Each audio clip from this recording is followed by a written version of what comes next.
From the UNTV News and Rescue Command Center in Quezon City, this is Y News.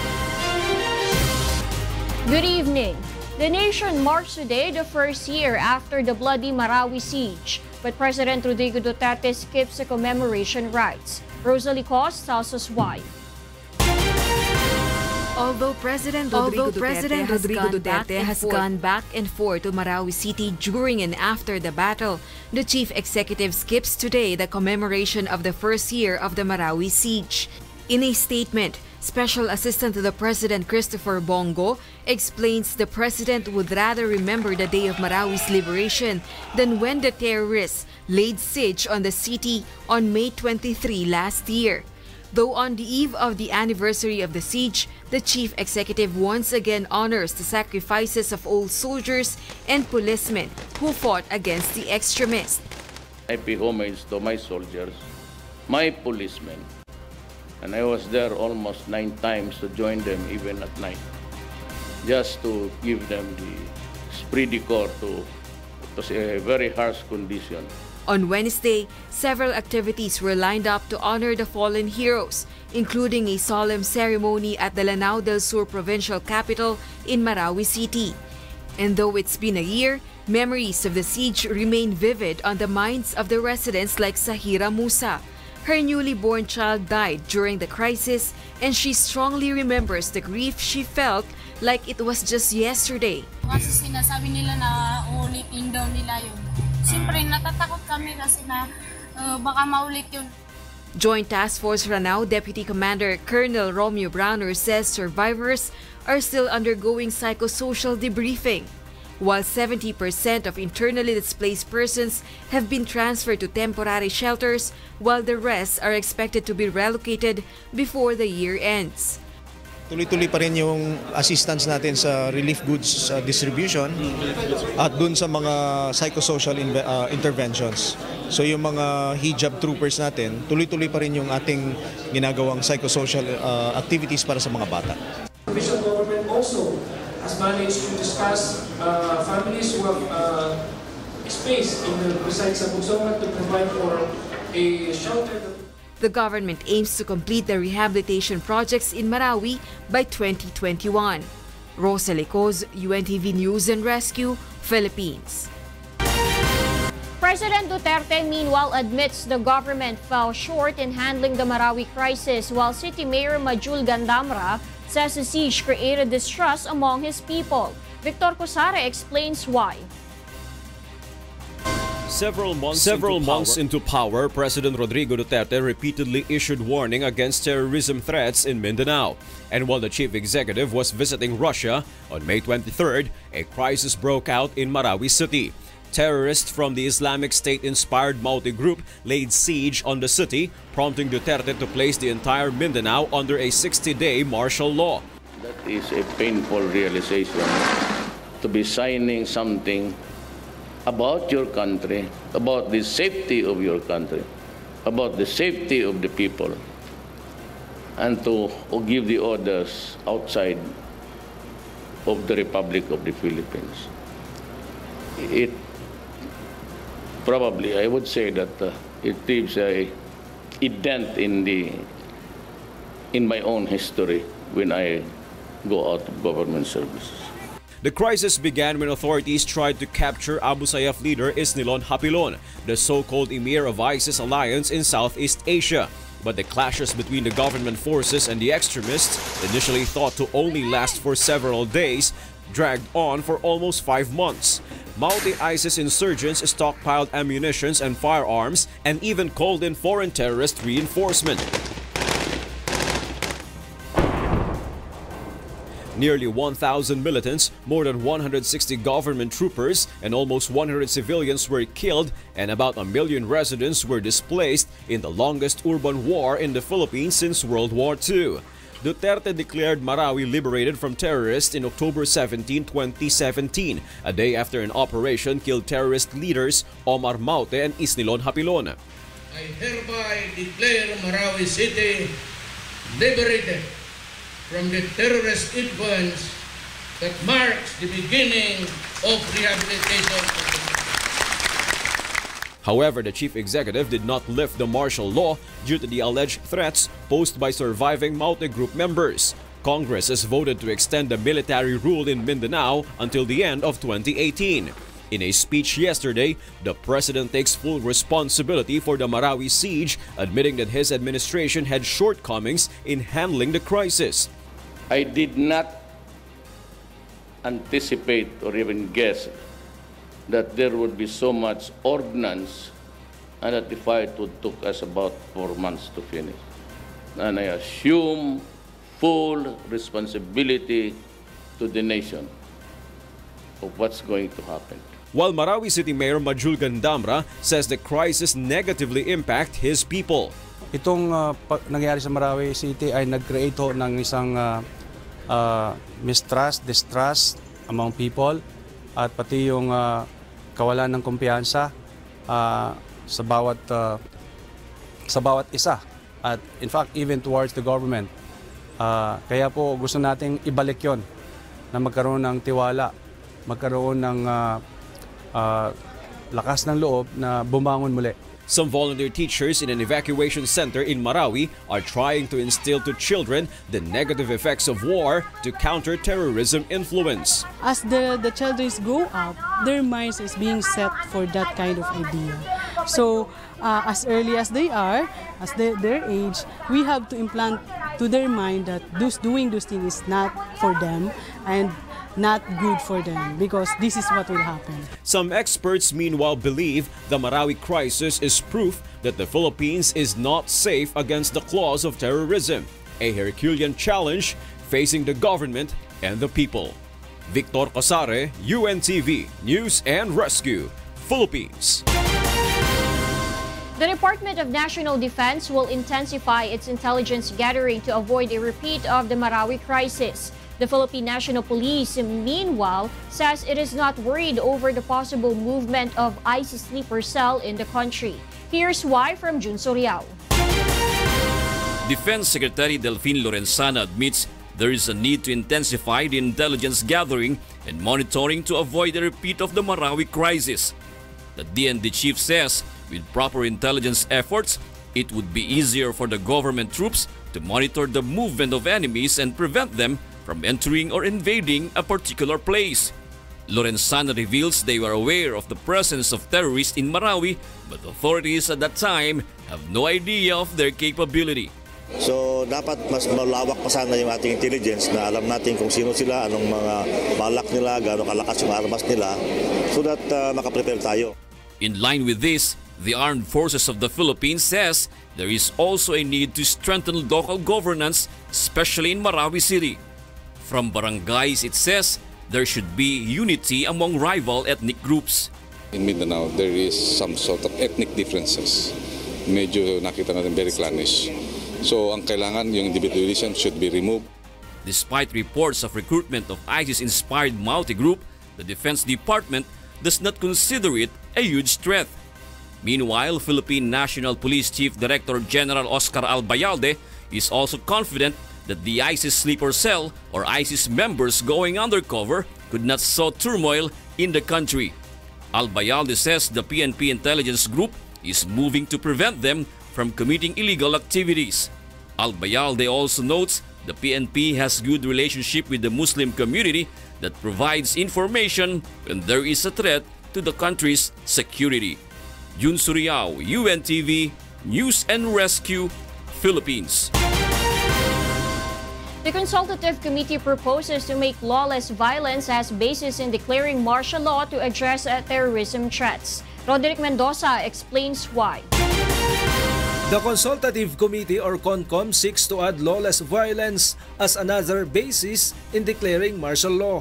Based on the committee's proposal, the President can declare martial rule if there is lawless violence.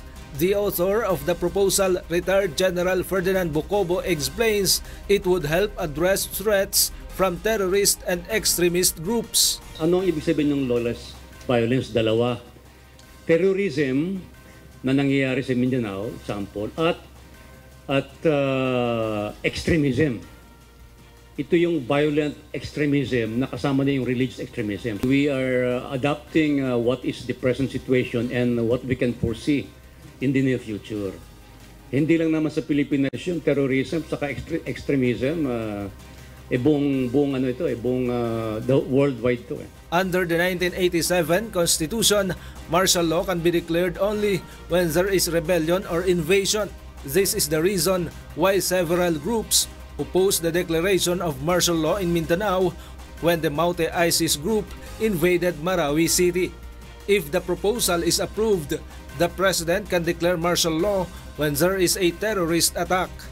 Itong loyalist violence, kailangan merong element of terror and fear among the populace.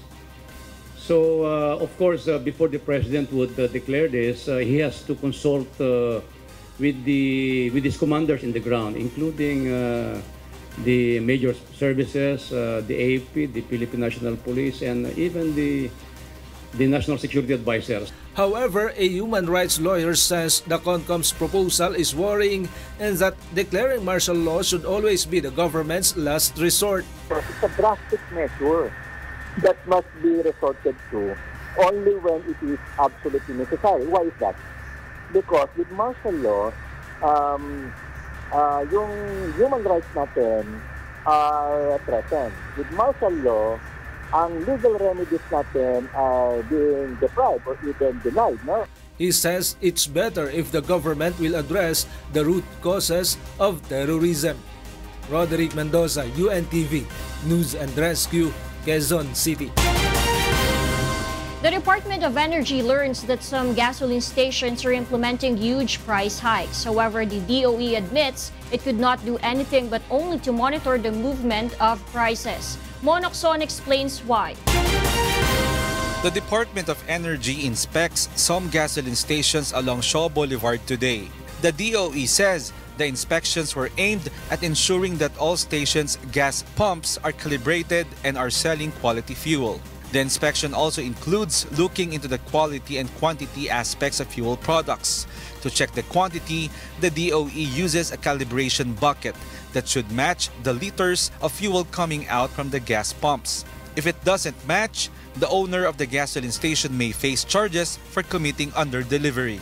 So we make sure na yung binibili, lalo na nga po mataas na yung presyo, yung binibili ng mga motorista talagang naaayon po sa like quality-wise and the same time yung quantity.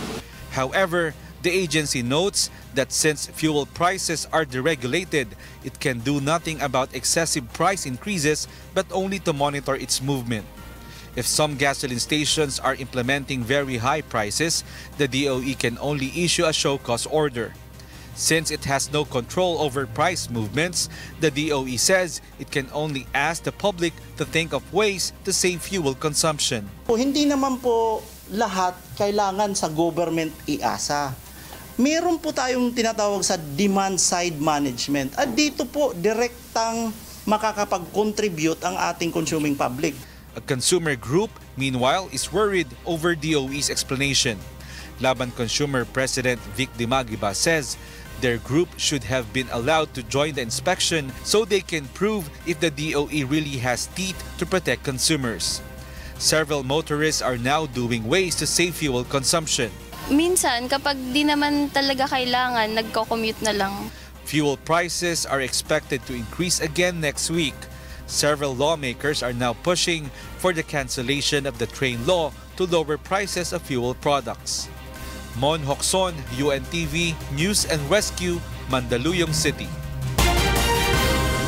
The Transportation Department revives its Pantawid Pasada program to help public utility vehicle drivers and operators affected by higher oil prices due to the tax reform for acceleration and inclusion or train law. However, the program will likely be implemented by the end of the year. Joan Nano explains why. Jeepney drivers and operators are complaining about rising fuel prices, which drove them to file a fare hike petition to the Land Transportation Franchising and Regulatory Board. They seek to hike minimum fares by 2 pesos and 1 peso on top of it for the first 4 kilometers during rush hour. Talagang nahihirapan ang ating mga operators at drivers ngayon. Talagang grabe na ho ang traffic. Plus ang mga spare parts natin ngayon. Hindi lang naman po siyempre diesel ang ginagamit namin sa aming hanap buhay. To help mitigate the impact of higher oil prices, the government is set to revive its Pantawid Pasada program, which will grant fuel vouchers to public utility drivers. However, its implementation will likely be delayed towards the end of this year. Transportation Undersecretary Tomas Orbos explains they still need to come up with complete database on PUV drivers. Dapat po kasi makita natin sino yung mga legitimate na mga drivers na nagdadrive na mga legitimate na mga sasakyan pampubliko. Orbos adds they are also ironing out the process and the amount of the vouchers to be distributed under the program, which is also aimed at encouraging the so-called colorum vehicles to turn legitimate. The Malacanang, meanwhile, will seek the advice of the Budget and Finance Department, though it has assured the government will suspend fuel tax hike imposition once the fuel prices reach $80 per barrel in the world market. The palace adds President Duterte also instructed concerned agencies to help poor families cope up with surging commodity prices. Ang alam ko po, excise taxes will be suspended if they reach a certain amount, if I'm not mistaken, 80. So we're ready kung talagang umabot ng ganyang kataas na isuspende ang koleksyon ng excise taxes pagdating sa produkto ng langis. Joan Nano, UNTV News and Rescue, Quezon City. The House of Representatives begins its deliberation on a bill seeking to abolish the Energy Regulatory Commission. The ERC chief, however, is not opposing the move. Grace Casin tells us why. Issues of corruption involving officials of the Energy Regulatory Commission or ERC prompt several solons in the lower house of Congress to seek the agency's abolition. A bill filed by Marinduque Representative Lord Alan J. Velasco seeks to dissolve the ERC and replace it with a new agency, which will be called as Board of Energy. To avoid corruption, Velasco proposes not to place the Board of Energy under the umbrella of the Department of Energy. With my bill, I just want to create another ERC, adding more members, commissioners, creating an executive director. ERC Chairperson Agnes De Vanadera is not opposing the proposal, though she assures they will make efforts to resolve the corruption issues in the agency. Kami naman ready kami. Siyempre, creation kami ng Congress and we are ready whatever the result will be and the recommendation. She further admits an internal reform is needed, but they're short-manned in technical section, which plays a vital role in computing power rates. She explains most of the personnel in the section have left or are now working for other companies. Our people are pirated by the stakeholders, by the GENCOs, by the DUs, because the training is really good as work experience. Grace Casin, UNTV News and Rescue, House of Representatives. Let's take a look at the traffic situation now along some major roads in Metro Manila. On Fairview, Quezon City, there is a slight delay on the lane going to Sandigan Bayan. The traffic is also light to moderate on the lane going to Regalado. On EDSA Muñoz, the flow of vehicles is light to moderate on the lane going to Balintawak. While the traffic is bumper to bumper on the lane going to SM North. On 5th Avenue in C3 Caloocan City, vehicles are fast-moving on the lane going to A. Bonifacio. The traffic is also green and go on the lane going to A. Mabini. On Marcos Highway Santolan in Pasig City, there is moderate to heavy traffic on the lane going to Masinag.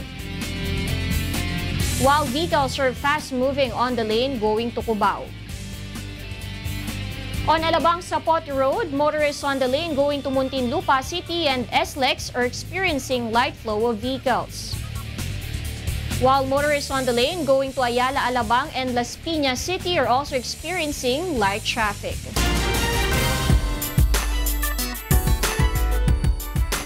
The roadshow and Whispers of Love make a step closer to the wishers. Leslie Longbowen tells us why.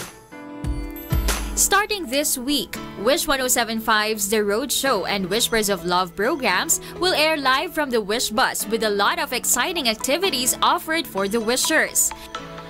Fans present at the venue of the roadshow will now have a chance to interact personally, to wish jocks Robin and Faye, and even showcase their musical talents. This new concept makes all of us a little more hands-on, a little more on the ground. It's something different. It's something to make Wish a little more known, and it gets us closer to all of you. So aside sa mga on-air performances, there's gonna be on-ground performances as well, games, wishing well and wishing well activities. Going back-to-back with the roadshow is Whispers of Love, where lovers take center stage. Because yung initiative ng Wish na to is to turn the parks in the Philippines into lovers' lanes. Lovers' lane meaning it's a surrounding conducive of love and being vocal and being just plainly in love. Live music makes the plays even more romantic.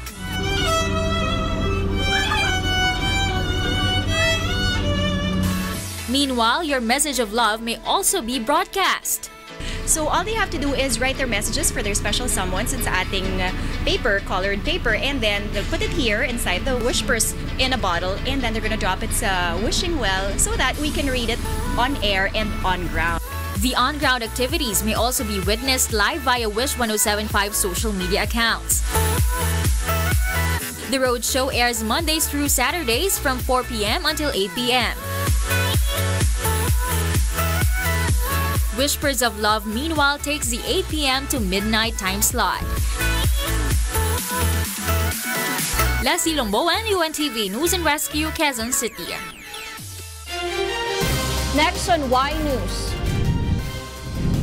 The University of Santo Tomas suspends fraternities and sororities for next school year. The Commission on Higher Education studies petition for tuition hike in private schools. The powerful Commission on Appointments confirms the appointment of Sheriff Abbas as the new COMELEC chairman. Y News will be right back. Meanwhile, stay tuned for Angelo Castro III. I'm Darlene Basingan. Good evening.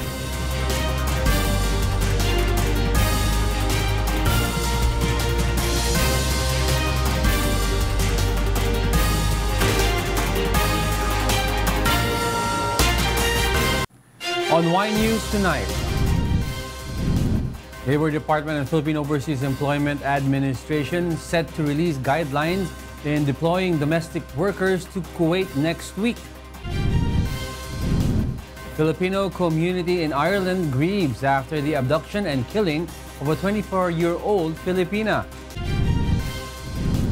The University of Santo Tomas suspends fraternities, sororities for the next school year. Good evening. The Department of Labor and Employment and Philippine Overseas Employment Administration might release next week the new guidelines for the deployment of workers to Kuwait. However, this only covers the household service and not the skilled workers. Nel Marie Buhok tells us why. The Philippine Overseas Employment Administration or POEA is expected to implement stricter guidelines in sending domestic workers to Kuwait. This after the signing of the Philippines and Kuwait of a Memorandum of Understanding or MOU on the protection of overseas Filipino workers. Labor Secretary Silvestre Bello III says the new guidelines might be released next week. This guideline only refers to the household service workers, Your Honors. Yung mga skilled workers natin are not covered by this MOU. The POEA will strictly assess Filipinos seeking to work as household service workers in Kuwait. They should, hold a national certification issued by TESDA. DOLE says there are 262,000 OFWs in Kuwait and 170,000 of them are household workers. Senator Joel Villanueva, meanwhile, seeks to determine contents of the MOU, particularly the protocol in rescuing distressed OFWs. We need to ask ano ba yung mga inputs and basic signals that we need to do something or we need to call the attention of the host country and we need to ask help from them. In response, officials of DOLE, POEA, and DFA are asking for an executive session with senators to discuss the details of the said MOU. Nel Maribuho, UNTV News and Rescue, Senate of the Philippines. The Filipino community in Ireland is grieving after a tragic incident in the country over the weekend. Cynthia Brule will tell us why. A vigil was held last night in Wicklow County in Ireland for a 24-year Filipina who was abducted and killed over the weekend. The Department of Foreign Affairs, or DFA, confirmed on Wednesday the remains of college student Justin Valdez has already been found.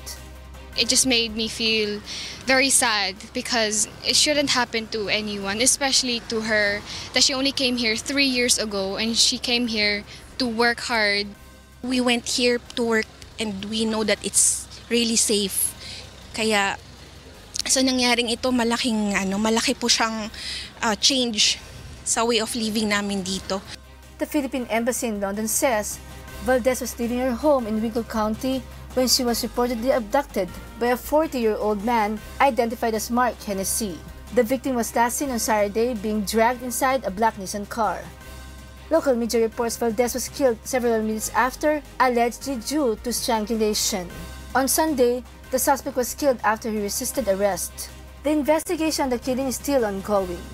In a statement, the DFA has expressed condolences to the family of Justin and said Honorary Consul Mark Congdon is set to meet with them to discuss the assistance the Philippine government can provide.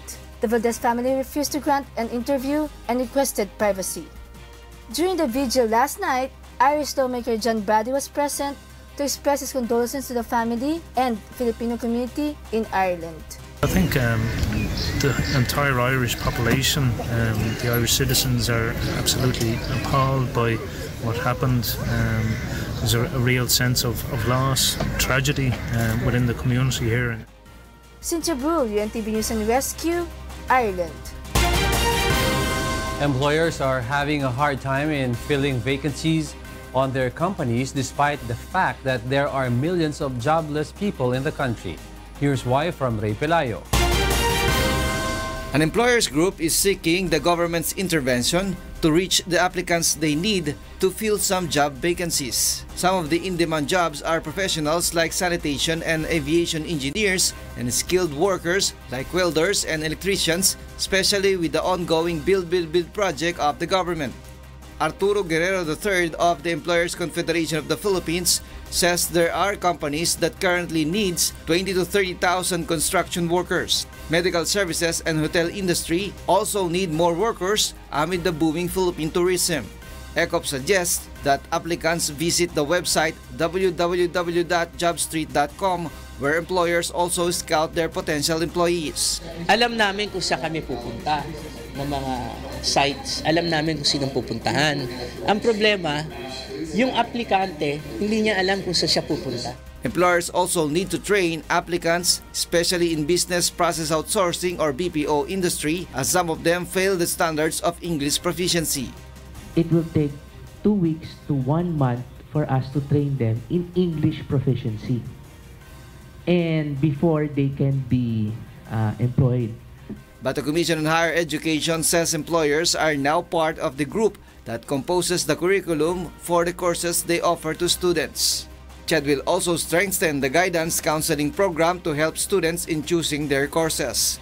Who is the key determinant in the outcomes? It is the employers. It is those who will use your graduates. So they must have a say in the skills and competencies that every graduate must have. TESDA, meanwhile, is focusing more on offering courses in agribusiness and construction, as well as health and wellness, hotel and restaurant and tourism. Sa agrikultura, nakasalalay ang ating pagkain araw-araw. At ang construction naman dahil sa almost 100,000 po yung ating pangangailangan. Ray Pelayo, UNTV News and Rescue, Quezon City. The Bicameral Conference Committee approves today the proposed National Identification System. The sponsor of the said measure, Senator Panfilo Lacson, says the system is expected to help deter criminality and terror threats as the bill provides provisions safeguarding people's personal information. Once ratified by both chambers, the bill will be submitted for President Rodrigo Duterte's signing before it is enacted into law. Its implementation is expected to take effect by the end of June. Within 30 days, kasi pagka hindi naman napirmahan within 30 days, maglalapse into law. So give or take, by June, end of June, or before the end of June, batas na yan.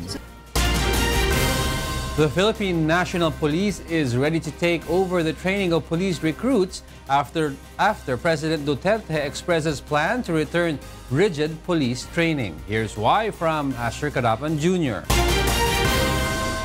The Philippine National Police have long been waiting for the Congress to give them the nod to regain control over the training of police recruits.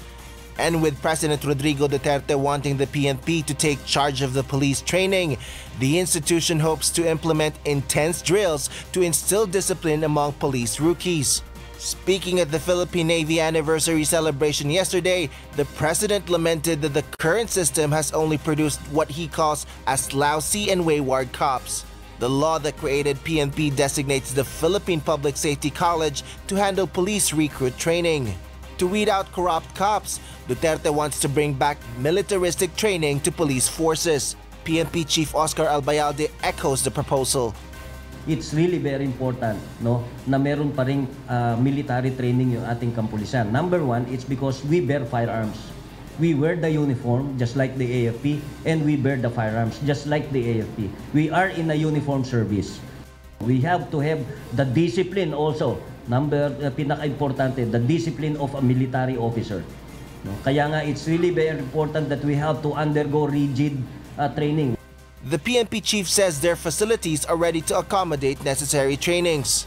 Marami na kaming yung hardware na binibigay sa amin, gaya ng mga vest, mga helmets, may helicopter na kami, magpa-purchase ng tangke, ano pa ba yung mga assault rifles, yung mga sniper rifles. We are now improving on the equipage ng aming regional mobile forces. General Albayalde also seeks to include the PNP in the shoulder-to-shoulder exercises with the Filipino and American troops to strengthen police capability. I've asked the Chief of Staff also to accommodate us during balikatan exercises. Unang-una, yung cross-training namin sa kanila, yung Scout Ranger, palagi kaming meron dyan, coming from the Special Action Force. The PSC, meanwhile, is ready to follow once ordered to transfer the trainings to PNP. But it points out that police recruits are now undergoing Special Action Forces-like trainings with a former staff battalion. Asher Cadapan Jr., UNTV News and Rescue, Philippines. University of Santo Tomas or UST suspends the operation of fraternity and sorority groups in the university effective next school year. In a memorandum order by UST's Office of the Student Affairs, it orders a halt in the recruitment of students and other activities of fraternities, sororities, and similar organizations within the university. The decision is in connection with the death of UST law student Acho Castillo, who died due to hazing involving the Aegis Juris fraternity. The 10 suspects in the case have been transferred to the Manila City Jail from the detention facility of the National Bureau of Investigation. The Commission on Higher Education, or CHED, is studying the petition of private schools for a tuition hike. CHED Office of the Chairman, Officer in Charge, Prospero de Vera III, says the petitions for tuition hike are still at its regional offices. He notes the CHED and Bank will decide on the request before the end of May. The agency has no list yet of how many schools has applied for a tuition increase. The Powerful Commission on Appointments, or CA, confirms the appointment of Sheriff Abbas as the new Commission on Elections, or COMELEC chief. During the confirmation of the bicameral body, the new poll chief vows to ensure the orderly conduct of the upcoming 2019 midterm elections. I-activate namin uli yung nahack natin na present finder. Then aayusin namin yung PWDs kasi yun yung mga problema ng barangay, and then maintain natin yung security na more or less wala tayong failure of election in 2019. Abbas's term will end on February 2, 2022.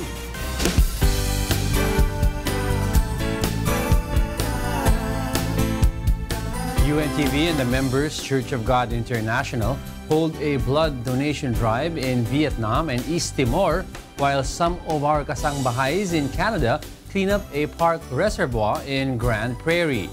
Joannano explains why. Supporters of UNTV in Vietnam and some members of the Church of God International donate their blood in Trung Tam Yen Mao Nan Dao Humanitarian Blood Donation Center in Ho Chi Minh City. 15 of our kasangbahays qualified as donors. Thay mặt cho trung tâm, tôi rất vui là định kỳ 3 tháng thì các bạn Philippines đến trung tâm để hiến máu giúp đỡ những cái người Việt Nam chúng tôi đang cần cái sự sống bằng nguồn máu. Rất là cảm ơn các bạn đã thường xuyên đến đây để mà hiến máu để giúp cho cái bệnh nhân của chúng tôi đang cần cái sự sống. A separate bloodletting drive participated by 150 Filipinos, Indonesians, and locals was also held by MCGI and UNTV in East Timor on Friday. 56 bags of blood were collected in the event, which is in partnership with the Philippine Embassy and the East Timor Blood Bank Center. Sa inyo si kapatid Daniel Razon. Daniel, idol kita talaga. Hanggat dito sa Timor, nakikita ko pa rin ang mabait mong kalooban. Kaya kami naman bilang ganti sa lahat ng ito, ginagawa natin lahat bilang isang Pilipino nagkakaisa. While in Canada, MCGI volunteers also joined a cleanup drive in Muscosepi Park Reservoir in Grand Prairie. Inuna namin sa park dahil summer ngayon, maraming mga bata or mga kabataan na pupunta rito. So kung malinis yung kapaligiran, may iwasan natin yung magkaroon yung sakit yung mga bata. Cleanup drive organizers thank MCGI for responding to volunteerism calls of the municipality. It's always good to have members from every walk of life to come out, and we look forward to working with you guys next year. Joannano, UNTV News and Rescue. PNP responders intensifies its already rigid training as it prepares to battle against judiciary mages in the ongoing UNTV Cup off-season executive face-off elimination rounds. Bernard Dadis tells us why.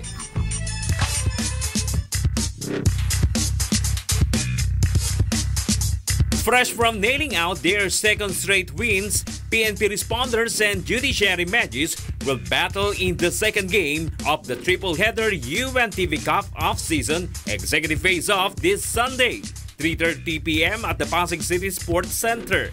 Both teams are determined in maintaining their lead as they gun for their third straight win. The responders revealed they are especially preparing against Magis big men Romulo Paras Jr. and Ian Ramoso as they continue to bank on their tight defense plays and high endurance levels. Yung offense namin, mag-i-start sa isang magandang defense namin. The Judiciary Senior Cagers, meanwhile, will still apply the same formula they used in routing reigning champion AFP Cavaliers last weekend. Yung PNP, medyo physical din sila, medyo kondisyon, medyo mas mabilis sila. Kailan yun, lagi ko sinasabi sa mga players ko na be ready, be tough. Na gagawin namin, tapatan yung lakas nila at saka bilis nila. PNP responders, judiciary mages, and Senate sentinels all lead the game with clean 2-0 win-loss record. Bernard Dadis, UNTV News and Rescue, Philippines. Up next on Y News. U.S. President Donald Trump casts doubts on planned summit with North Korean leader Kim Jong-un. 10 die in India, outbreak of brain-damaging virus. Russian central bank unveils World Cup-themed banknote. Stay tuned for William Thio. I'm Angelo Castro III. Good evening.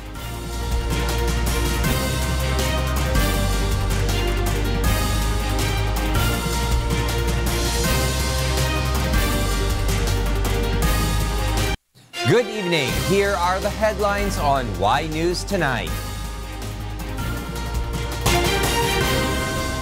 The nation marks today the first year after the bloody Marawi siege. Several activities were lined up to honor the fallen heroes, including a solemn ceremony at the Lanao del Sur provincial capital in Marawi City. However, President Rodrigo Duterte skipped the rite, saying he would rather remember the day of Marawi's liberation in October than when the terrorists laid siege on the city in May 23 last year. On the eve of the anniversary of the siege, the chief executive once again honored the sacrifices of all soldiers and policemen who fought against the extremists. I pay homage to my soldiers, my policemen, and I was there almost 9 times to join them even at night, just to give them the esprit de corps to. It was a very harsh condition. Meanwhile, memories of the siege remain vivid on the minds of the Marawi residents 1 year after the crisis. Joint Task Force Ranao Deputy Commander Colonel Romeo Bronner says survivors are still undergoing psychosocial debriefing to help them recover. Tuloy-tuloy pa rin yung assistance natin sa relief goods distribution at dun sa mga psychosocial interventions.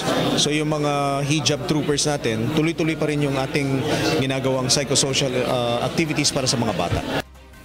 The Provincial Management Crisis Committee, meanwhile, reports that 70% of internally displaced persons have been transferred to temporary shelters, while the rest are expected to be relocated before the year ends. The government aims to complete the rehabilitation projects in Marawi by 2021. The provincial government also has managed to discuss families who have space in the besides sa Bugsoman to provide for a shelter. The Consultative Committee for CONCOM seeks to add the lawless violence as another basis in declaring martial law. Author of the proposal, retired General Ferdinand Bocobo, explains it could help address threats on terrorism and from extremist groups. Under the 1987 Constitution, martial law can be declared only when there is rebellion or invasion. But once this proposal is approved, the President can declare martial law when there is a terrorist attack. We are adapting what is the present situation and what we can foresee in the near future. Hindi lang naman sa Pilipinas yung terrorism saka extremism, buong ano ito, buong worldwide to. Sa ilalim. A human rights lawyer, however, says the CONCOM's proposal is worrying and that declaring martial law should always be the government's last resort. He says it's better if the government will address the root causes of the creation of terror groups. It's a drastic measure that must be resorted to only when it is absolutely necessary. Why is that? Because with martial law, yung human rights natin are threatened. With martial law, ang legal remedies natin are being deprived or even denied. In other news, the government is set to revive its Pantawid Pasada program, which will grant fuel vouchers to public utility vehicle drivers. However, its implementation will likely be delayed towards the end of this year. Transportation Undersecretary Thomas Orbos explains that they need to come up with complete database on PUV drivers. Orbos adds they are also ironing out the process and the amount of the vouchers to be distributed under the program, which is also aimed at encouraging the so-called colorum vehicles to turn legitimate. The subsidy program revival comes amid complaints of transport groups on soaring fuel prices due to the tax reform for acceleration and inclusion or train law. The Labor Department is expected to implement stricter policies as it releases the new guidelines for the deployment of workers to Kuwait next week.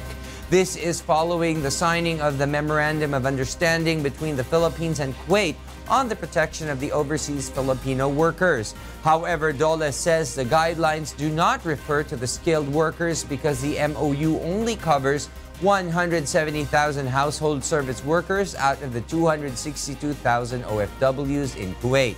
The department, meanwhile, will seek an executive session with the senators, along with the Philippine Overseas Employment Administration and Foreign Affairs, to discuss the details of the MOU after Senator Joel Villanueva's inquiries about its contents. We need to ask ano ba yung mga inputs and basic signals that we need to do something, or we need to call the attention of the host country and we need to ask help from them. The Filipino community in Ireland holds vigil in Wicklow County in Ireland for a 24-year-old Filipino who was abducted and killed over the weekend. The Department of Foreign Affairs confirmed on Wednesday the remains of college student Justine Valdez has already been found. The Philippine Embassy in London says Valdez was leaving her home when she was reportedly abducted by a 40-year-old man identified as Mark Hennessy. Local media reports Valdez was killed several minutes later, allegedly due to strangulation. The suspect was killed after he resisted arrest on Sunday. The DFA has expressed condolences and plans to meet with Justine's family to discuss the assistance that the Philippine government can provide. The University of Santo Tomas, or UST, suspends the recognition of all fraternity and sorority groups in the university for the next academic year. In a memorandum order, UST orders a halt on the recruitment of students and other activities of fraternities, sororities, and similar organizations within the university. The decision follows the death of UST law student Acho Castillo while undergoing initiation rites with the Aegis Juris fraternity in 2017. The death put the spotlight on fraternities and their culture of hazing, prompting lawmakers to amend the existing anti-hazing law. A Manila court, meanwhile, orders the transfer of the 10 suspects in Castillo's hazing from the National Bureau of Investigation, or NBI, to a city jail. And now for the news abroad. U.S. President Donald Trump says his scheduled meeting with the top leader of the Democratic People's Republic of Korea, Kim Jong-un, may be in peril. Here's James Buntuyan to tell us why. U.S. President Donald Trump has said there is a very substantial chance a historic summit with North Korea's Kim Jong-un next month may not happen. So there's a very substantial chance that it won't work out, and that's okay. But it may not work out for June 12th. But there's a good chance that we'll have the meeting. Trump raised doubts about the Singapore summit in talks with South Korean President Moon Jae-in, who came to Washington to urge Trump not to let a rare opportunity with reclusive North Korea slip away. So I wouldn't care to predict whether it will happen, only to predict that we'll be ready in the event that it does. Trump also said Kim Jong-un's attitude had changed after his second visit to China earlier this month. There was a somewhat different attitude after that meeting, and I'm a little surprised. The North has said it may cancel the summit if the U.S. insists on it giving up nuclear weapons unilaterally. Mr. Trump did not say what conditions the U.S. had set for the summit. Meanwhile, U.S. military agency has unveiled a coin commemorating the upcoming peace talks. The red, white, and gold coin shows Trump and Kim facing one another with the U.S. and North Korean flags in the background. The words peace talks are inscribed between United States of America and Democratic People's Republic of Korea. Also displays Kim's chosen title of Supreme Leader. Although commemorative coins, also known as challenge coins, are routinely made to mark important events and visits, Democratic Minority Leader Senator Chuck Schumer criticized Kim's depiction. Schumer said on Twitter that challenge coins are a time-honored tradition, but Kim Jong-un's face has no place on the coin. He also added that the brutal dictator and something like the Peace House would be much more appropriate. James Bontuyan, UNTV News and Rescue, Washington, D.C. Meanwhile, a team of officials from the National Center for Disease Control has been deployed in India.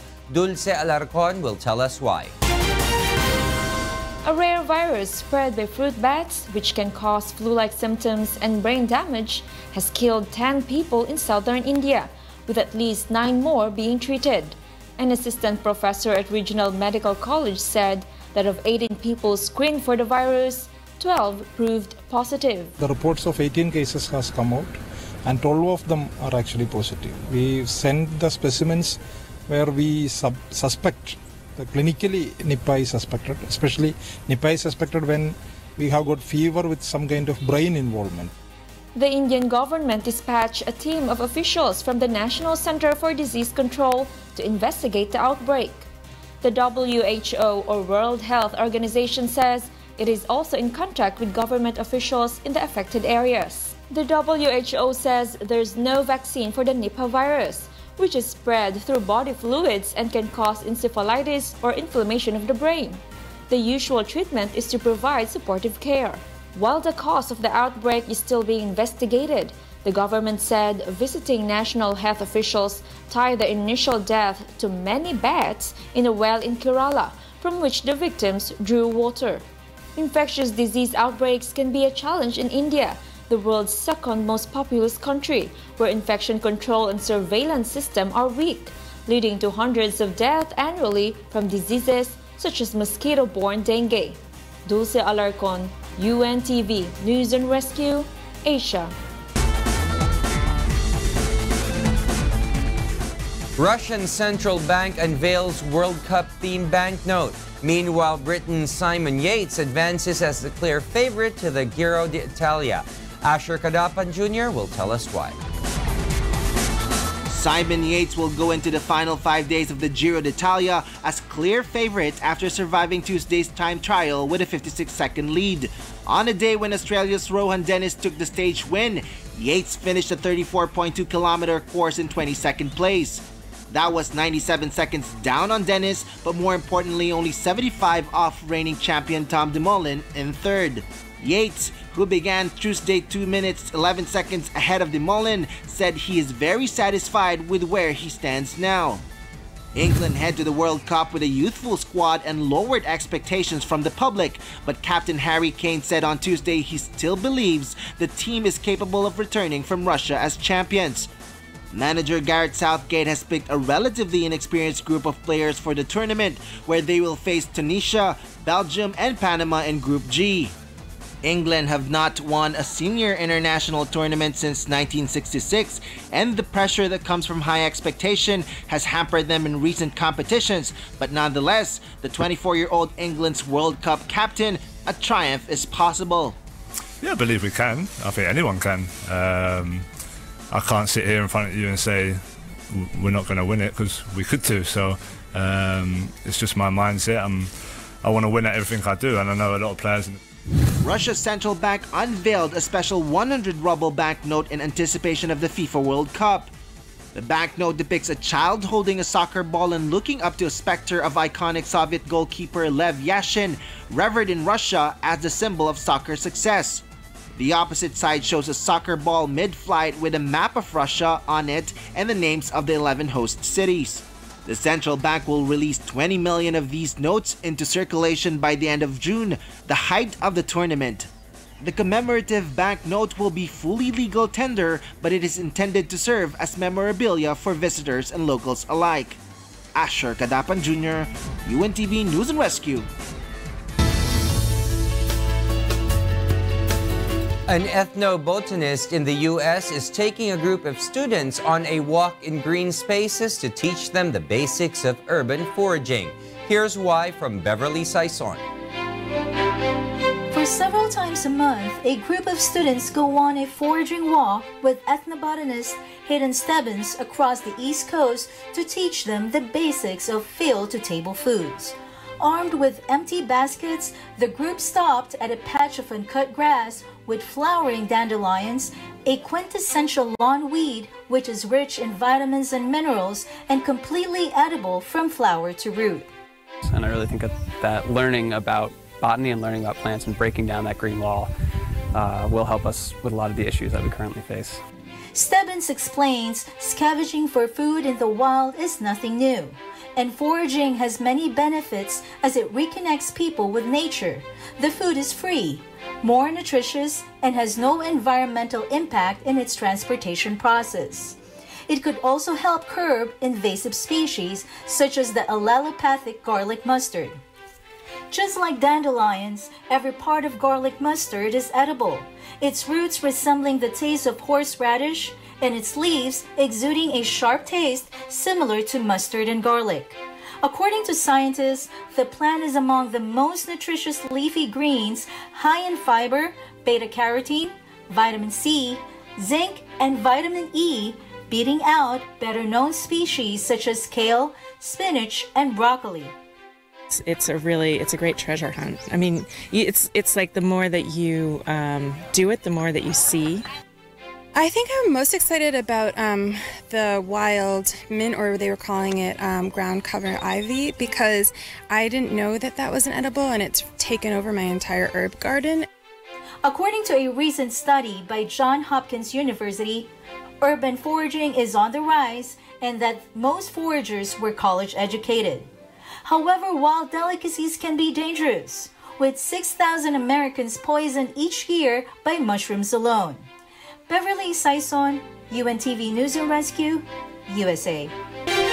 Those are the reasons behind the news, May 23, 2018. I am William Thio. And because we need to know, we will always ask why. Thank you for watching Why News.